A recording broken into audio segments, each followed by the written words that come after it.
Have you ever analyzed your life, your work, your relationships, your bank account, and felt the dull, persistent fear of being a waste? You see other men succeeding and earning respect, while you feel stuck, trapped in a mediocrity from which there seems no escape. You tell yourself that you are the economy, your own boss, your own creation. You invent 1,000 excuses to explain why your life is powerless, why your words have no weight, and why your projects fail before they even begin. You feel like a ghost in your own story, hovering on the edge of the life you were meant to live. But let me ask you a question that resonates deeply with you. A question society has taught you to ignore, deride, and dismiss as absurd. How can you expect not to waste a life by so carelessly wasting your own body's sap? You scatter your seed on sheets and glossy screens, then wonder why the seeds of your ambitions don't bear fruit. You masturbate yourself to death, then wonder why you lack the energy, drive, or passion to pursue your greatest goals. You've been taught that this act is meaningless, a mere biological function. But the great Western masters knew the terrible truth, and much of this knowledge comes from the 1943 book, Continence and Its Creative Power. Continence describes the most important act a person can perform, for in that moment, they choose their destiny. They decide whether they want to be king or slave, creator or trash. This is the secret they stole from you. The modern world, with its incessant distractions and cheap dopamine, has deceived you. It has taught you to trade your masculine power for temporary relief. It has convinced you to consume your own life force, then has the audacity to sell you drugs and sexual stimulants to relieve the anxiety, depression and weakness that inevitably accompany them. The disrespect you feel from the world is no secret. If others ignore you, dismiss your ideas, and treat you as inferior, it's directly related to your personal choices. You treat yourself as if you're worthless, and the world simply agrees with you. It's time to wake up. The power to radically change your reality doesn't lie in a new job or a new car. It lies in a new decision. It's about choosing to stop wasting. It starts the moment you realize your sperm isn't a biological byproduct. It's your power. It's your spirit in liquid form. By choosing to preserve this sacred fluid, you're sparking a revolution against the weak and despised person you once were. You are beginning to build a reservoir of power that will change everything. On the path of the masters, it's not about adding something to your life. It's about putting an end to what takes everything away from you. This is the great secret of the masters. Respect is not a social negotiation. It's an energetic reality. You don't need to ask for it. You don't beg for it. You don't do it. You command it by the simple, balanced fact of your own inner state. Imagine your life force, your seed, as a monetary reserve that nourishes your entire being. When your reserves are abundant, your words have weight. Your actions have an impact. Your silence itself becomes a demonstration of power. When your reserves are low, you have energy debts. You are indispensable. You seek validation from others because you lack an inner source. Your words are rude because they have no basis in fact. You are easily rejected and provoked. This is why arguments are lost even when you are right. It is not the logic of the words that matters, but the energy that drives them. The person with the greatest self-knowledge and the greatest reserves of energy will always dominate the mirror. The masters were aware of this truth. They spoke bluntly of the direct link between a person's private habits and their public downfall. Dr. Nichols recognized the physiological reality behind spiritual law. He warned that the loss of this vital fluid makes people effeminate, weak and indecisive, as well as mentally and physically weakened. Isn't this the image of modern man, authoritarian and disrespectful? Weak in his convictions, incapable of making decisions, a ghost in his own life. The great sage Sri Krishna expressed it even more clearly. Luster itself destroys life. Brilliance, strength, vitality, memory, wealth, fame, holiness and devotion to truth. Not only does it weaken, but it destroys all the pillars of a decent life. Your vitality, your memory, and even your wealth and fame are linked to this sacred energy. Another master, Guru Dattatreya, simply said, "Sexual intercourse results in a loss of semen, and this loss ruins life and increases incompetence." You are cultivating your own incompetence. They choose to be incompetent, and the world doesn't respect incompetent people. This isn't a moral judgment. It's a cause and effect judgment. The habit of letting go chains our willpower. Physiologist John G. M. Kendrick observed that a new need becomes a hindrance when confronted with it. Each new action forges a new link in the chain of habit, he writes. Over time, many men lose the strength to free themselves and end up sinking into physical and intellectual ruin, slaves to their habits. A slave deserves no respect. A man dominated by his baser impulses cannot decide his own life, despite the attention of others. A spiritual giant knew this. He said the brain that had arrived possessed extraordinary energy and willpower. He taught that this continent conferred miraculous control over humanity. It's not about hypnotizing people. It's simply that a man who is in control of his inner world exudes an aura of authority that others instinctively recognize. He doesn't react. It's not necessary. It's a fountain, not a well. People are drawn to it. Even if they don't understand it, they feel it. They feel stability. They feel power. Your presence becomes a calm and organized force in a chaotic world. It is what brings truth and lasting respect.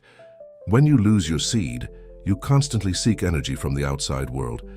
They need attention, entertainment, and constant stimulation. You become a beggar of psychic energy. And who respects a beggar? Those who preserve their vitality become kings in their own right. They are brimming with energy and self-confidence. He doesn't need anything from anyone. And that's why, paradoxically, people want to give him everything. They want to be in his presence. This is the priceless quality you've always desired.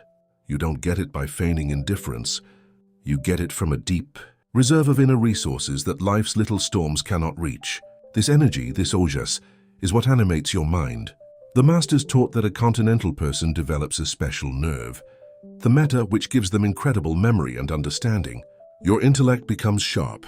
Your approach, of course. People respect intelligence. They respect clarity.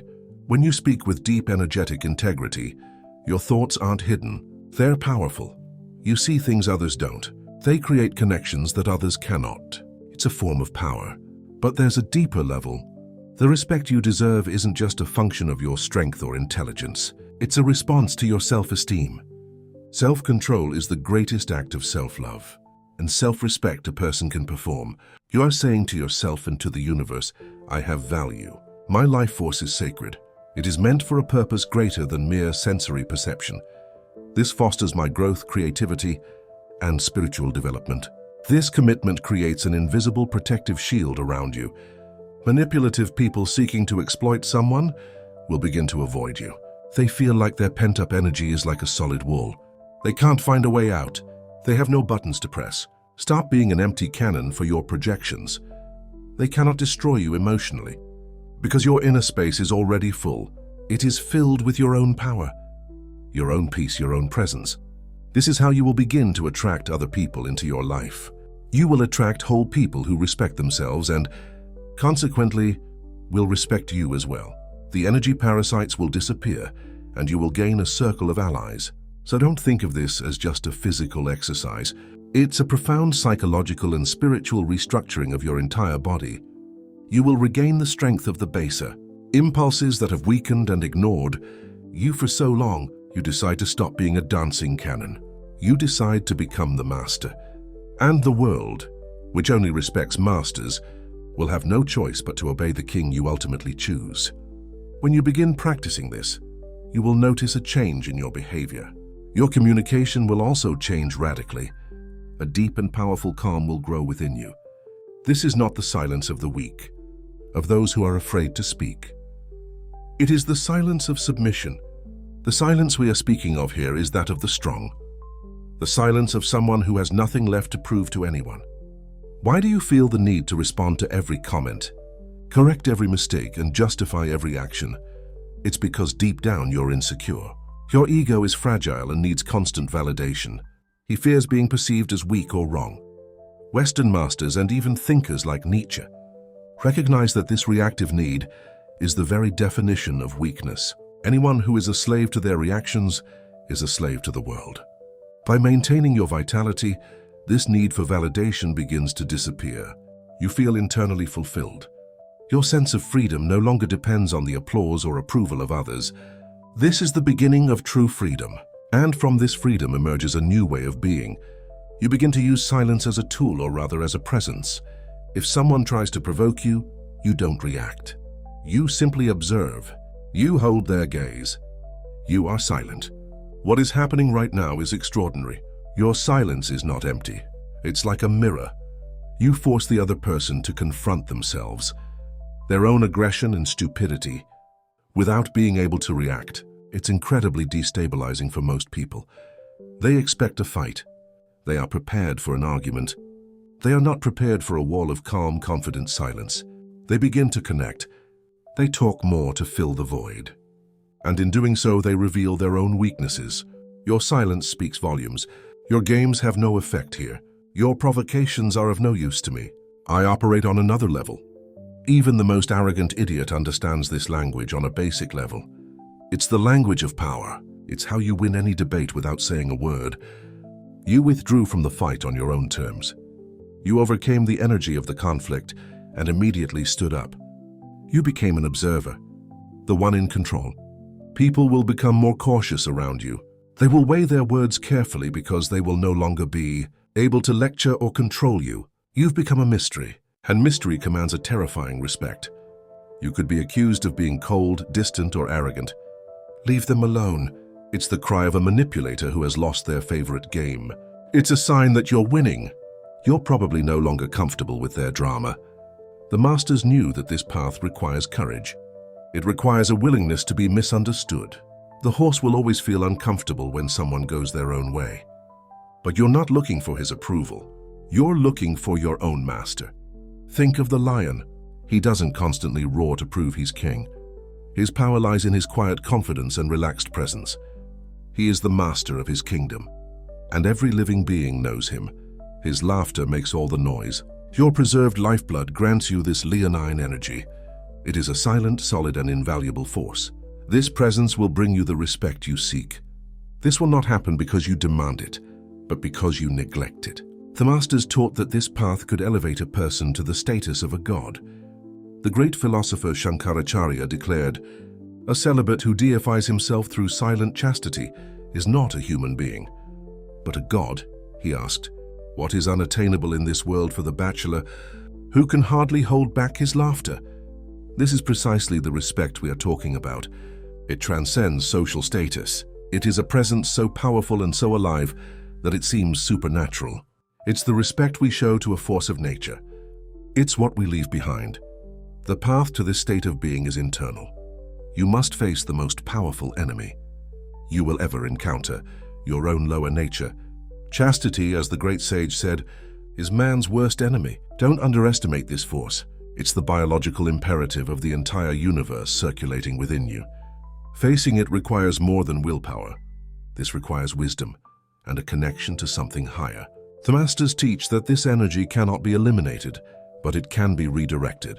Whenever you feel the pull of chastity, you have a choice.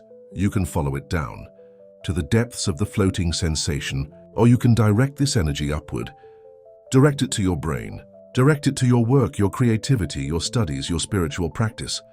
This is the great secret of alchemy. Transforming the control of sexual impulses into a goal of spiritual power and worldly success. It requires daily practice. This means being careful about what you watch, what you read, and who you keep. As the Bible says, sexual inclinations are born like swords, but they can become like seabirds in bad company. You have to be vigilant, especially at the beginning. You must decide to build a fortress of purity in your mind. This is not oppression. It is the strategic defense of a king protecting his treasure, and your lifeblood is your greatest treasure. Every successful day strengthens you. The energy saved strengthens your desires. The brain, nourished by this powerful fluid, becomes clearer and more powerful. The path becomes easier, not because the enemy is weaker, but because you are stronger.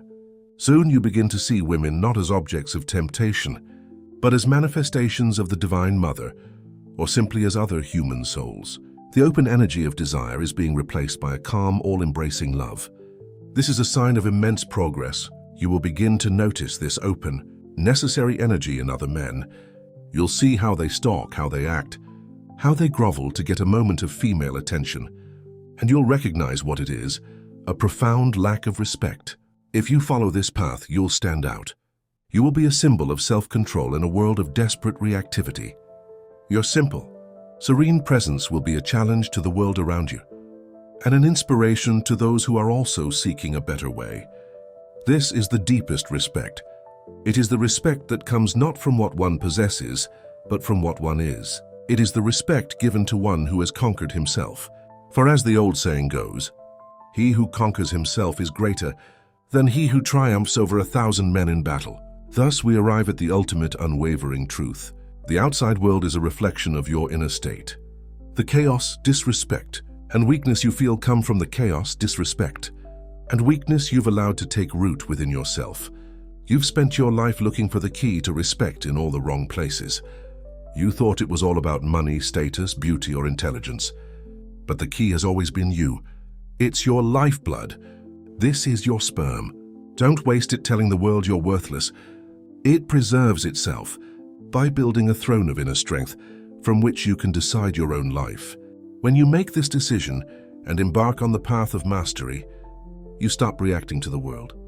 You shape it with your presence. Those who don't respect you will change their minds or disappear from your life, repelled by a power they cannot understand. You will lose people, yes, but you will only lose those who took advantage of your weakness. You will lose the manipulators, the loan sharks, the emotional parasites, and instead you will find yourself.